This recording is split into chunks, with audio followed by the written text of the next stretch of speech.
அடுத்து பார்க்க போகிற டாபிக் வந்து Markov process. Definition of the Markov process. Markov process is a random process in which future behavior of the process depends only on the current state and not on the state in the past.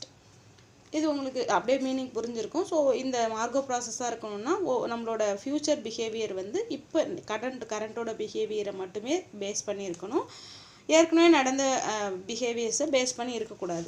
இதுக்கு best example சொல்லணும்னா snake and ladder game. So இந்த கேமில் நல்லாவே தெரியும், நம்ம அடுத்தடுத்து move ஆகிறது வந்து நம்ம இப்போ 10ல் இருக்கோம்னா 10லேருந்து தான் மூவ் ஆகும். அதுக்கு முன்னாடி நம்ம 1லேருந்து இருக்கலாம், 2லேருந்து இருக்கலாம், அதெல்லாம் பற்றி பிரச்சனை இல்லை இல்லையா. ஸோ சிம்பிளாக snake and ladder game is a best example for Markov process. ஓகேவா.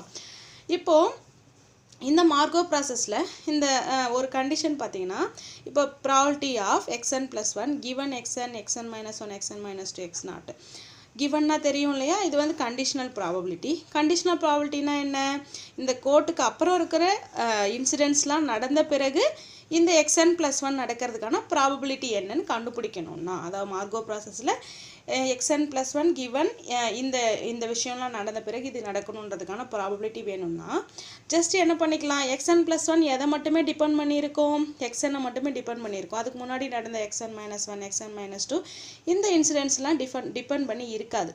அதனால் என்ன பண்ணிக்கலாம், so p of xn + 1 given xn மட்டும் கண்டுபிடிச்சா போதும்.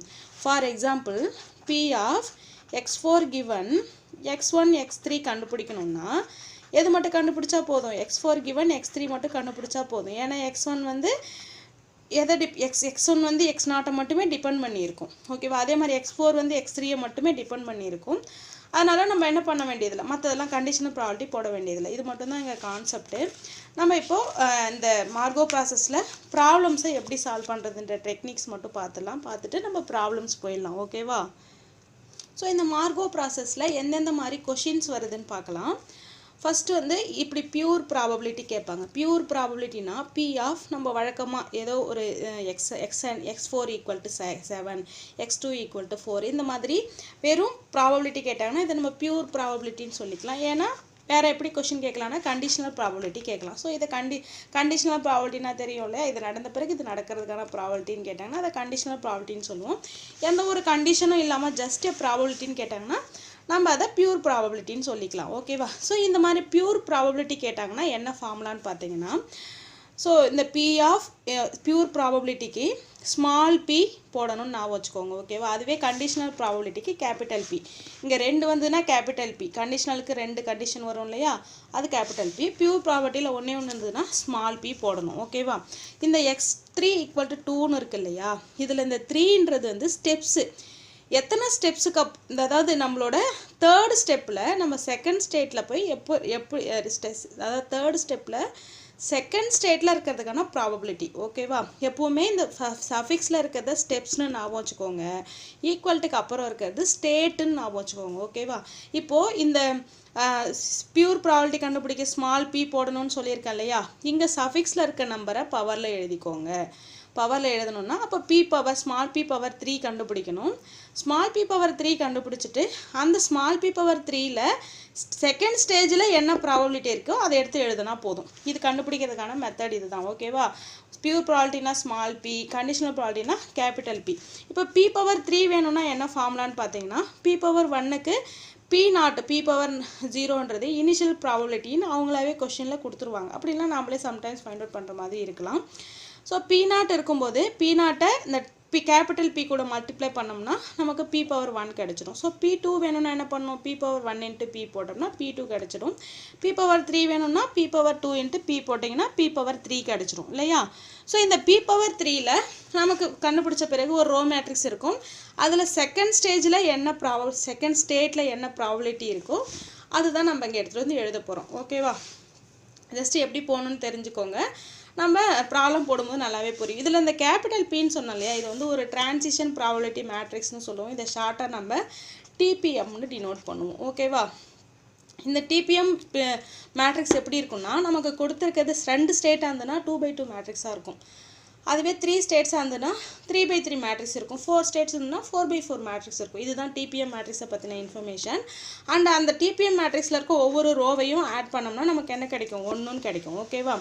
இப்போ நம்ம பியூர் ப்ராபபிலிட்டி எப்படி கண்டுபிடிக்கிறதுன்னு பார்த்தோமோ அதே மாதிரியே நம்ம பார்க்க போகிறது இப்போ கண்டிஷனல் ப்ராபபிலிட்டி. முன்னாடி நான் சொன்ன மாதிரியே தான் இந்த இது சஃபிக்ஸில் இருக்கிறது ஸ்டெப்ஸ் இல்லையா, ஸ்டெப்ஸ் முன்னாடி நம்ம அப்படியே எடுத்து அங்கே பவர் எழுதுவோம். பட் இங்கே என்ன மீனிங்னா 5லேருந்து நம்ம 3க்கு வர்றதுக்கு எத்தனை ஸ்டெப்ஸ் மூவ் ஆகணும், 4 3, அப்போ 2 ஸ்டெப் இல்லையா. ஸோ 2 ஸ்டெப்பை தூக்கி பவரில் போடணும். ஓகேவா. அடுத்தது இப்போ ஸ்டேட்ஸ்க்கு வாங்க. ஸ்டேட்ஸ் எந்த ஸ்டேட்லேருந்து எந்த ஸ்டேட்டுக்கு போகிறோம், 1லேருந்து 4க்கு போகிறோம். அப்போ 1 4 அவ்வளோதான். பி ஸ்கொயருன்ற மேட்ரிக்ஸில் பி ஸ்கொயர் கண்டுபிடிச்சிங்கன்னா இப்போ பி வந்து ஒரு 3/3 மேட்ரிக்ஸ் இருந்ததுன்னா பி ஸ்கொயரும் என்ன வரும், கேபிட்டல் பி ஸ்கொயரும் 3/3 மேட்ரிக்ஸாக தான் வரும். அந்த 3/3 மேட்ரிக்ஸில் ஃபஸ்ட்டு ரோ 4th காலமில் என்ன எலமெண்ட் இருக்கோ அதை எடுத்துகிட்டு எழுதணும்னா நமக்கு என்ன கிடைச்சிரும், இந்த கண்டிஷனல் ப்ராபபிலிட்டி கிடைச்சிடும். ஓகேவா. Next sequence of probability. So இப்போ கொஷின்ஸ் இப்படி தான் வரும். இந்த மாதிரி தனியாக கண்டிஷனல் ப்ராபபிலிட்டி கேட்கலாம், பியூராக அந்த ப்ராபபிலிட்டி கேட்கலாம். அடுத்து இந்த மாதிரி சீக்வன்ஸாக நிறைய கமான்னு போட்டு ப்ராபபிலிட்டி கேட்கலாம். ஸோ இந்த மாதிரி ப்ராபபிலிட்டி கேட்டாங்கன்னா எப்படின்னா தனித்தனியாக கண்டிஷனல் ப்ராபபிலிட்டி கண்டுபிடிக்கணும். x3 அதை டிபெண்ட் பண்ணியிருக்கோம், x2 டிபெண்ட் பண்ணியிருக்கோம். அப்போ P of x3 equal to 3 x2 equal to 3 given x3 equal to 2. அடுத்தது P of x2 given x3 போடணும். அடுத்தது x1 கிவன் x0 போடணும். பட் x0 இருந்தது இனிஷியல் ஸ்டேஜ், அது எதை வந்து ஒன்றையும் டிபெண்ட் பண்ணியிருக்காது இல்லையா. அப்போ கடைசியாக P of x0 equal to 2 போட்டு இது ஒவ்வொன்றுக்கும் ப்ராபபிலிட்டி இங்கே நம்ம சொன்ன மாதிரியே கண்டுபிடிச்சோம்னா நமக்கு ஆன்சர் கிடச்சிரும். இது உங்களுக்கு ஜஸ்ட்டு ஒரு இன்ட்ரோடக்ஷன் தான், ப்ராப்ளம் போடும்போது நல்லாவே புரியும். கடைசி நம்ம பார்க்க போகிற topic steady state probability. So கொஷினில் ஸ்டெடி ஸ்டேட் ப்ராபபிலிட்டின்னு கேட்கலாம். இதுக்கு நிறைய பேர் உண்டு. Invariant probability, find the invariant probability, find the stationery probability, இந்த மாதிரி கொஷின்ஸ் எப்படி வேணால் வரலாம். இது எல்லாத்துக்கும் ஒரே பேர் தான். இன்னொன்று probability for long run. So probability for long run என்னென்னா ஒரு சில ஒரு ப்ராப்ளம் பார்த்தீங்கன்னா ஒருத்தர் வந்து டெய்லி கார்லேயும் இன்னொரு நாள் ட்ரெயின்லேயும் அவர் வந்து டெய்லி வேலைக்கு போவார். அவர் தொடர்ந்து கார்லேயே போகிறதுக்கான ப்ராபபிலிட்டி என்ன, இல்லை தொடர்ந்து ட்ரெயின்லேயே போகிறதுக்கான ப்ராபபிலிட்டி என்னன்னு கேட்டிங்கன்னா கேட்டு கொஷின் வந்துன்னா அதாவது எதுக்கான ப்ராபபிலிட்டி ஃபார் லாங் ரன், தொடர்ந்து செல்வதற்கான ப்ராபபிலிட்டி, அந்த மாதிரி கொஷின் வரும்போது நம்ம என்ன கண்டுபிடிப்போம், ஸ்டெடி ஸ்டேட் ப்ராபபிலிட்டி கண்டுபிடிப்போம். இந்த ஸ்டெடி ஸ்டேட் ப்ராபபிலிட்டியை பையன் டினோட் பண்ணுவோம். இந்த பை 2 கண்டிஷனை மட்டும்தான் சாட்டிஸ்ஃபை பண்ணும். First condition pi P equal to pi என்ற ஒரு கண்டிஷன். செகண்ட் கண்டிஷன் இந்த பையை வந்து இப்போ 3/3 டிபிஎம் மேட்ரிக்ஸ் கொடுத்தாங்கன்னா நம்ம பையை π1 π2 π3ன்னு எடுத்துப்போம். 4/4னா 4/4ன்னு எடுத்துப்போம். ஓகேவா. இது எல்லாத்தையும் ஆட் பண்ணால் 1ன்னு கிடைக்கும். இதுதான் இந்த ஸ்டெடி ஸ்டேட் ப்ராபபிலிட்டிக்கான 2 condition, pi P equal to pi and π1 + π2 π3 equal to 1. ஓகேவா. இவ்வளோ தான் நீங்கள் இதில் யூஸ் பண்ண போகிற ஃபார்முலாஸ் அண்ட் டெஃபினிஷன்ஸ் எல்லாமே. இப்போ நம்ம ப்ராப்ளம் பார்க்கும்போது உங்களுக்கு நல்லாவே புரியும். Thank you all.